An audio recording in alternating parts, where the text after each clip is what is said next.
ವಿರಾಮದ ನಂತರ ಸ್ವಾಗತ.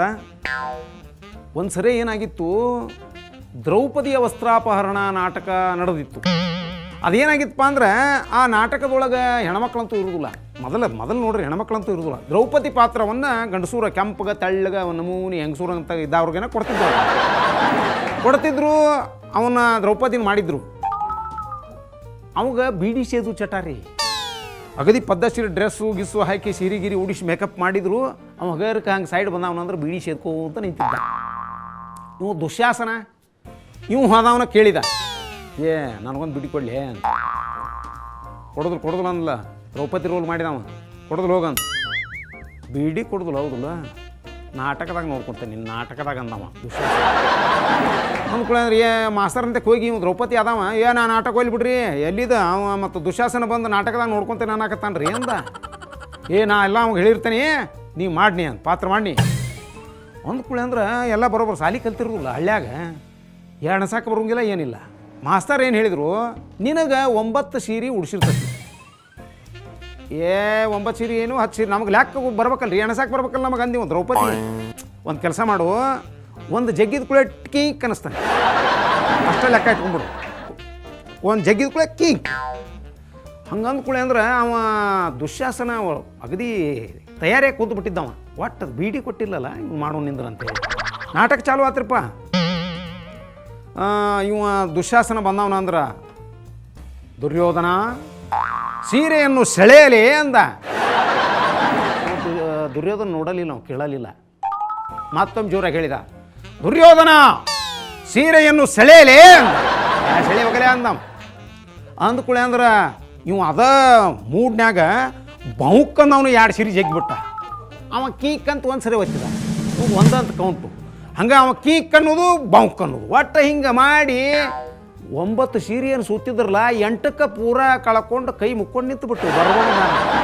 ಅಯ್ಯೋ ಕೃಷ್ಣ ಪರಮಾತ್ಮ, ಈ ದುರ್ಯೋಧನರು ದುಶ್ಯಾಸನರು ಮತ್ತೆ ಸೀರೆಯನ್ನು ಕೊಟ್ಟರೆ ಮತ್ತೆ ಎಳೆಯುವನೆಂದು ತಿಳಿದು MG ರೋಡಲ್ಲಿ ಸಿಗುವಂತಹ ಬರ್ಮೋಡನ್ನು ಕಲ್ಪಿಸಿದೆಯಾ ತಂದೆ. ಒಂದ್ಸರಿ ಏನಾಗಿತ್ತು, ಇವ ಸಿದ್ಲಿಂಗ ಬ್ರೆಕ್ ಡ್ಯಾನ್ಸ್ ಮಾಡಕ್ಕೆ ಹೋಗಿದ್ರಿ. ಬ್ರೆಕ್ ಡ್ಯಾನ್ಸ್ ಮಾಡಕ್ಕೆ ಹೋಗಿ ಅವ ಡ್ಯಾನ್ಸ್ ಮಾಡೋರು ಏನ್ರಿಪ್ಪ, ಹೆಂಗೆ ಬೇಕಾದಂಗೆ ಕೈ ಕಾಲು ಮೈಯಾಗೆಲ್ಲ ಬಿಲ್ದಂಗೆ ಹೊಳಿಸಾಡ್ತಿರ್ತಾರೆ ಅವರು, ಹಂಗೆ ಮಾಡ್ತಿರ್ತಾರೆ, ರೂಢ ಇರ್ತಾರೆ.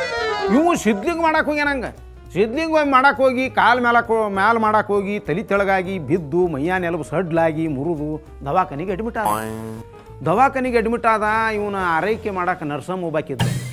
ಭಾರಿ ಅಗದಿ ಸೂಕ್ಷ್ಮವಾಗಿ ಇವನ್ನೆಲ್ಲ ಯೋಗಕ್ಷೇಮ ನೋಡಿಕೊಂಡು ಏನು ಕೈ ಒತ್ತೋದಾಗಲಿ, ಬ್ಯಾಂಡೇಜ್ ಹಾಕೋದಾಗಲಿ, ಇಂಜೆಕ್ಷನ್ ಮಾಡೋದಾಗಲಿ, ಗುಳಿಗೆ ಕೊಡೋದಾಗಲಿ ಒಟ್ಟು ಇವನ್ನ ಸೇವಾ ಮಾಡಿದ್ರು. ಹಲ್ಲು ತಿಕ್ಕು ಸಹಿತ ಮಾಡಿದ್ರಿ ಆಕಿ. ಅಂಥ ಅದ್ಭುತವಾದ ಸೇವಾ ಮಾಡಿ ಇವನು ಒಂದು 15 ದಿನದಾಗ ಆರಾಮ ಮಾಡಿಬಿಟ್ಲೆ. ಆರಾಮ ಮಾಡಿದ್ಕೊಳ್ಳಿ ಅಂದ್ರೆ ಇವ್ ಸಿದ್ಲಿಂಗಕ್ಕೆ ಭಾಳ ಖುಷಿ ಆಯ್ತು. ನಮ್ಮ ಮನೆಯನ್ನ ಅವ್ರು ಸಹಿತ ಮಾಡೋದಿಲ್ಲ, ಹಂಗೆ ಆರಾಮ ಮಾಡ್ಯಾಳಲ್ಲ ಅಂಥೇಳಿ ತೆಗೆದು ಆಕಿಗೆ 10 ರೂಪಾಯಿ ಕೊಡಕ್ಕೆ. ಆಕೆ ನರ್ಸ ಮುಟ್ಲಿಲ್ಲ. ಆಕೆ ಏನೋ ಒಂಥರ ಹಿಂಗೆ ಮಕ ಮಾಡಿಕೊಂಡು ಹಳ್ಳಿ ಕೊಟ್ಲು, ಅಂದ್ರೆ ಕೈಯಾಗ ಹಿಡಿಲಿಲ್ಲ. ಇವಾಗ ಸಂಶಯ ಬಂತದ, 10 ರೂಪಾಯಿಗೆ ಯಾಕೋ ಹಿಂಗೆ ಮಾಡಾಕತ್ತಾಳ ಅಂಥೇಳಿ ಮತ್ತು ಒಂದು 10 ಕುಡಿಸಿ 20 ಕೊಡಕ್ಕೆ.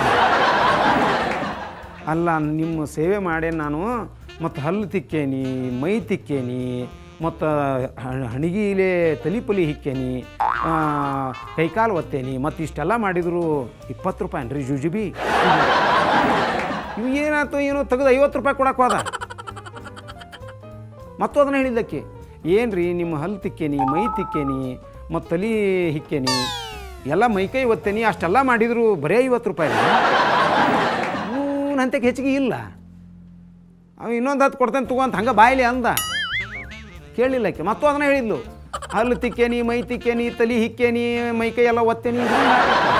ಅದಕ್ಕೆ ನೀವು ಸಿದ್ಲಿಂಗ ನೋಡ್ರಿ ಮೊದಲ, ನರ್ಸಮ್ಮ ಒಂದು ಕೆಲಸ ಮಾಡು, ನೀ ನನಗೆ ಏನೇನು ಮಾಡಿಯಲ್ಲ, ಮತ್ತು ನಿನಗೂ ಹಲ್ಲು ತಿಕ್ಕುವುದು, ಮೈ ತಿಕ್ಕುವುದು, ತಲೆ ಹಿಕ್ಕುವುದು, ಮೈಕೈ ಎಲ್ಲ ಒತ್ತುವುದು ನಾನು ಅದನ್ನು ಮಾಡ್ತೀನಿ, ರೊಕ್ಕದಾಗ ನಿನಗೆ ಋಣ ತೀರ್ಸೋಕ್ಕಾಗೋದಿಲ್ಲ, ಬಾ ಹಂಗಾರೆ ಒಳಗೆ ಬಾ ಅಷ್ಟ ಮಾಡಿಬಿಡು. ಇವತ್ತಿನ ಕಾರ್ಯಕ್ರಮಕ್ಕೆ ವಿದಾಯ ಹೇಳೋಣ, ಮತ್ತು ನಾಳೆ ಭೇಟಿ ಆಗೋಣ. ನಮಸ್ಕಾರ.